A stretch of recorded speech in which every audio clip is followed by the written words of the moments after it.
In this video, I'll show you how to fork and sync a repository on GitHub. First, sign into your GitHub account and open the repository you want to fork. In the top right corner of the page, click the Fork button. GitHub will create a copy of the repository under your own account. Next, wait for the process to finish. Once your fork is ready, you'll be taken to your own copy of the repository. From here, you can make changes without affecting the original project. Now, if the original repository receives updates, you can sync your fork to keep it up to date. Open your fork on GitHub and click the Sync Fork button near the top of the repository page.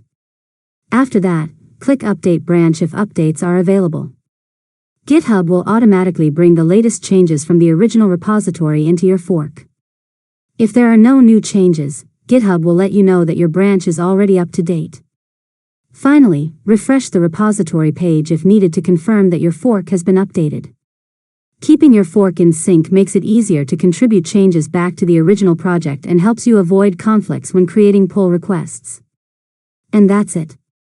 You've successfully learned how to fork and sync a repository on GitHub. If you found this tutorial helpful, make sure to subscribe to Learn Mode Lab for more tutorials.